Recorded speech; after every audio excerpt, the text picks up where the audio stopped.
Hello, friends. Josh Brenner here with Compass. I'm here again on Friday to give you your 7-day stats in real estate. We're making some changes as from the previous weeks. This week, instead of strictly focusing on the Conejo Valley, Westlake Village, Thousand Oaks, and Newberry Park, I'm noticing some very important trends that I need to educate everybody about. So we are going to expand our area to all of Ventura County and all of Los Angeles County. Okay, there's some very important things. This market is moving very rapidly, so we really got to stay up to date as to what's going on. Okay, so I'm going to share my screen with you, and we are going to dive right in and see this market watch right here. Okay, so everybody see this. This is the 7-day stats. This I have adjusted it so it's all of Ventura County and Los Angeles County. Okay, so let's start with the new listings. All right, we have 1,132 new listings. Okay, that's a lot of homes coming on the market considering the circumstances.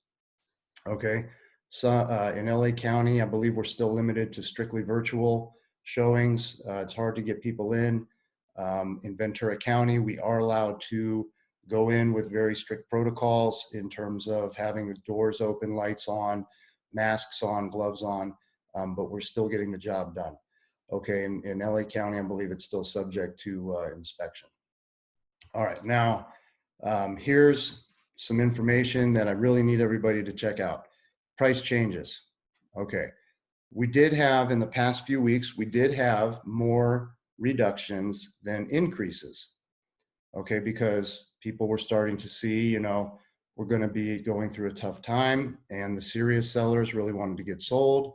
So, they lowered their price, became the best deal in the market, and got themselves sold. So here are all the homes that have either increased or decreased. Now on the first page, you're going to see there's a lot of green arrows. Okay, they like to put the green arrows up front. But as we keep going through this list, you're going to notice more and more. See, these green arrows meant increase in price. These red arrows indicate price reduction. As we move on to page 2, you're going to see more and more red. Okay, more and more people at a much higher percentage are lowering their price. So this is an indicator that prices are now starting to drop. Okay, next, see this? It's all red. Okay, so we have to understand that. We are now in a time where prices are starting to fall. So next, let's talk about back on the market. Back on the market were the homes that were previously on hold, but for whatever reason, they have now decided it's time to sell. And so they're adding to that inventory of homes that's on the market and most likely reducing their price and seriously trying to get sold. Okay, 464 of them came back on the market. That's a little bit higher percentage than we had seen in the last couple of weeks. So we're starting to see that more and more sellers are deciding now is the time. Okay, next, let's talk about active under contract and pending. Now, both of these terms, active under contract and pending, mean that a home that was listed for sale accepted an offer from a buyer, and now they're in escrow. The difference is when you're active under contract, your buyer has not removed all of their contingencies yet. They haven't removed their inspection contingency, their appraisal contingency, their title contingency, their loan contingency. Maybe there was a sale of another property they had to sell contingency. None of those things have been removed, so they're active under contract. Once all their contingencies have been removed, we switch them to pending. Okay, pending means we're in the home stretch and we are looking forward to closing and completing the transaction. Now, what's interesting about these two numbers combined is they are now almost equal to the amount of new listings, where in the last few weeks, we were noticing that the homes were selling at a much faster pace than they were coming on the market. Okay, there's many reasons why this could be happening, and unfortunately, some of it is probably due to people losing their jobs and can no longer afford their home, or are forecasting that they might not be able to get through this. So that's something we have to be aware of. Let's get on to more good news. Closed sales, 913 closed sales in both counties in the last 7 days. That's fantastic because that shows that lenders and banks are still funding loans, homes are still selling, buyers that need to buy are still able to buy, sellers that need to sell are still able to sell. Okay, that's fantastic. 913 homes in both counties is great news, under these circumstances. Expired. What expired means is a seller has a contract with a listing agent. That contract has come to an end.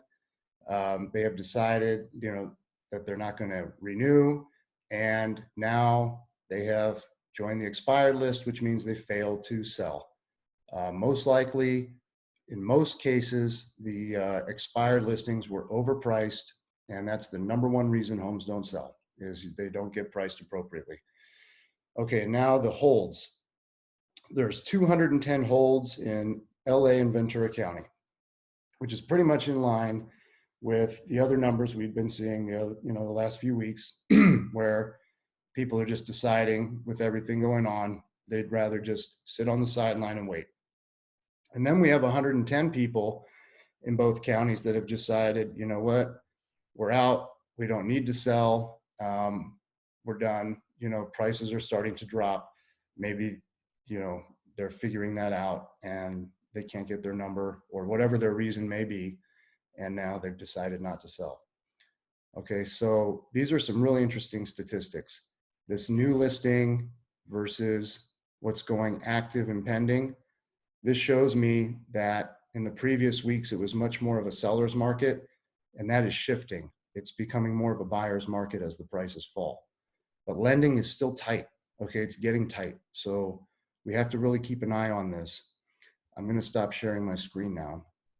Okay, so taking all this into account, if you're in a position where you feel like you might not be able to afford your mortgage, if you bought last year, if you bought the year before, or maybe the year before that, and you might be looking at either a decrease in your pay and salary or a loss of job, unfortunately, I need to get you into escrow by June. Okay. By June, I need to get you into escrow so you can walk out of there with your net proceeds. The values had increased enough in the last 2 years, 3 years, to where you can sell your house, okay, pay all your closing costs, and still walk away with a little bit of money. All right. I don't want to see you lose your equity if things continue with this trend of prices falling. So please reach out and contact me. I have many ways to get this done at all of different comfort levels. Whether you don't want anybody in your home, we can do virtual open houses, virtual showings, virtual tours. If you're more open and in Ventura County and able to, tolerate the strict protocols, I can get you sold too. Okay. My phone number is 818-669-8364. I'm Josh Brenner with Compass Real Estate here in Westlake Village, and I service both all of LA County and Ventura County. Okay. And I've been doing this since 2007. I would love to meet with you and set up a buyer or a seller strategy meeting, and we can talk about all the different scenarios, work out all the numbers, and figure everything out. But I got to tell you, you got to act quick. I need to get you into escrow by June. Okay. Thank you all for tuning in. I hope you have a wonderful day, and I can't wait to see you next week or meet with you in person. Bye-bye.